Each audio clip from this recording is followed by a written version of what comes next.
dear senior high school learners.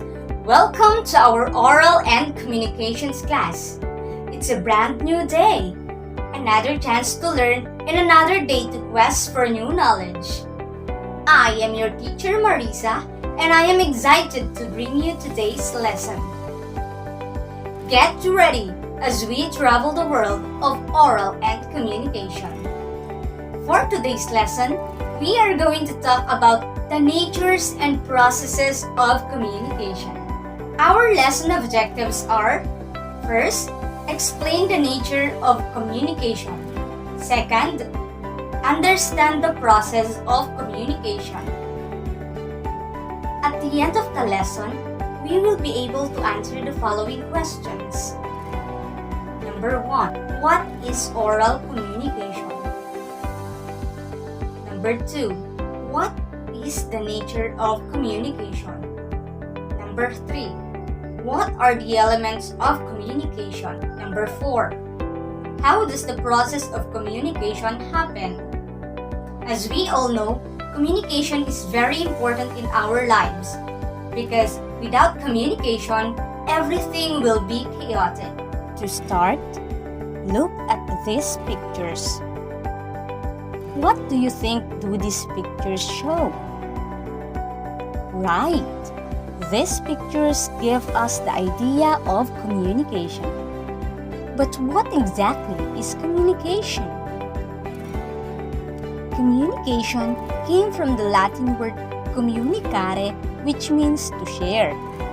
It is a process of exchanging information, sharing thoughts or opinions and ideas, beliefs, feelings, or emotions with another person or group of persons through verbal, which can be written or spoken, and non-verbal, which is the body language, to achieve a particular goal. Watch carefully as I will show you a short video. From that video, you will understand how important communication is.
Basing from our video, how can we say that communication is important?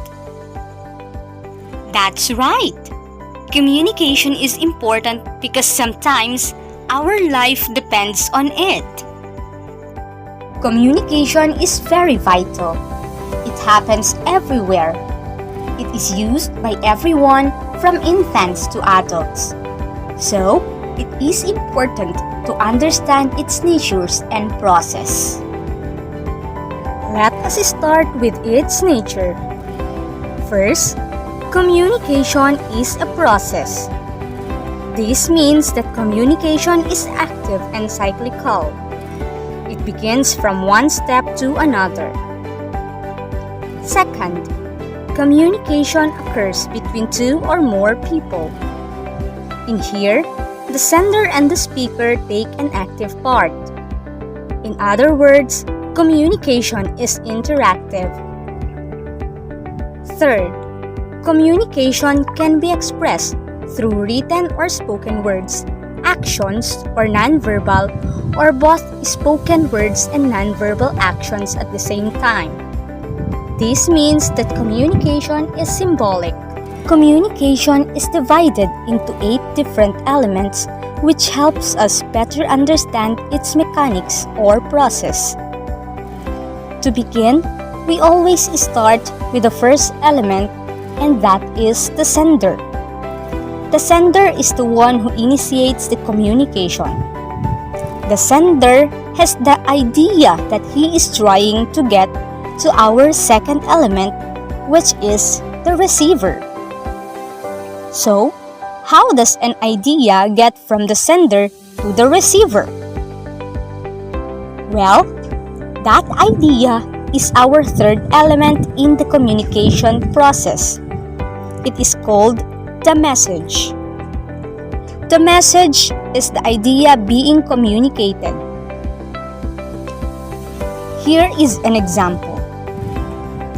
The sender has a very important and specific idea in mind. He is in love and he can't wait to communicate it. So now, we arrive at our fourth element, the encoding phase. To encode simply means to package the message, and you only have 3 options. It's either verbal, non-verbal, or a combination of the two. In our example, the sender has decided that a love letter would be the best way to encode his message. This brings us to our fifth element, which is the channel. The channel is defined as to how the receiver takes in the message. Human beings have 5 channels.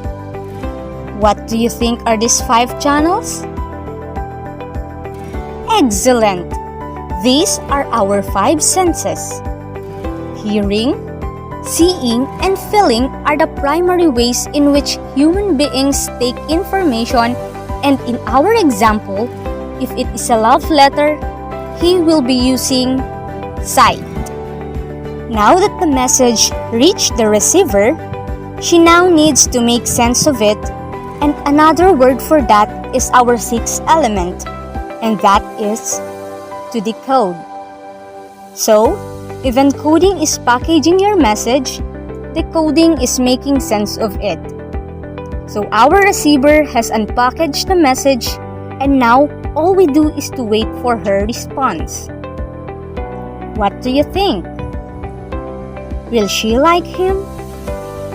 Okay, it looks like she is in, and that is the response that she is giving right there. That is our 7th element, and that is the feedback loop. Any response the receiver gives to the sender is the feedback. So there you have it. One effective cycle of communication. But wait! I think we are forgetting one important thing, which is our 8th element, and that is the noise or barrier. Noise or barrier simply is defined as anything complicating a message being sent or received. So, if our sender has bad handwriting, our receiver can no longer decode his message. When that happens, her response can be altered and therein changes the feedback. So, in the end, it seems miscommunication is just as much as part of this cycle. Before we end our lesson, let us have a recap of what we have learned. Remember that communication is the process of sending and receiving messages through verbal and non-verbal means. It can happen between two or more people. What are its elements? Brilliant! There are 8 elements, namely sender, message, encoding, channel, decoding, receiver, feedback, and the noise or barrier. Now, let us check how much you have learned from our lesson by answering our short quiz.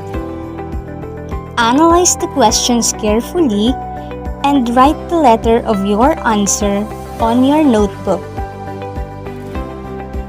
You will be given 10 seconds to answer each item. Are you ready? Let's start! Number 1. It is the idea being transmitted by the sender to the receiver. Letter A, sender. Letter B, feedback. Letter C, message. Letter D, channel.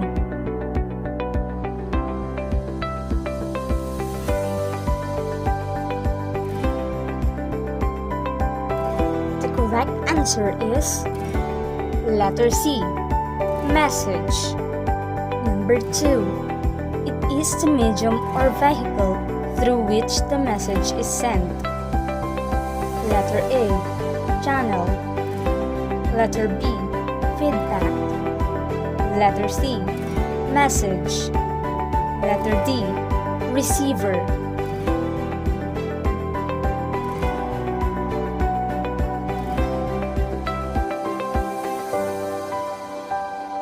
The correct answer is letter A, channel. Number 3. It is the exchange of thoughts, messages, or information as by speech, signals, writings, or behavior. Letter A, language. Letter B, communication. Letter C, channel. Letter D, message.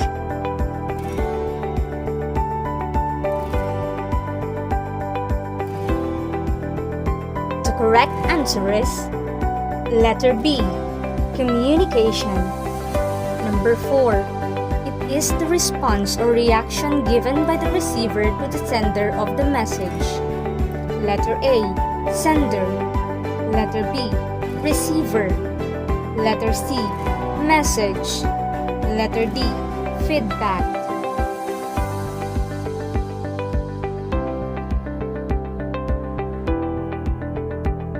The correct answer is letter D, feedback. Number 5. When does encoding take place? Letter A, when the receiver interprets the message.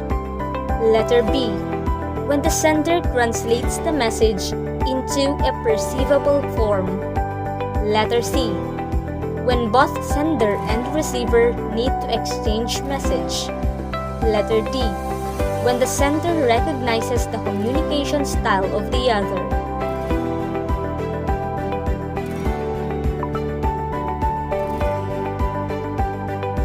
The correct answer is letter B, when the sender translates the message into a perceivable form. How many items did you get correctly? That's great! Congratulations, dear learners! And you did a great job in participating actively to our lesson. I hope to see you again on our next video lesson episode.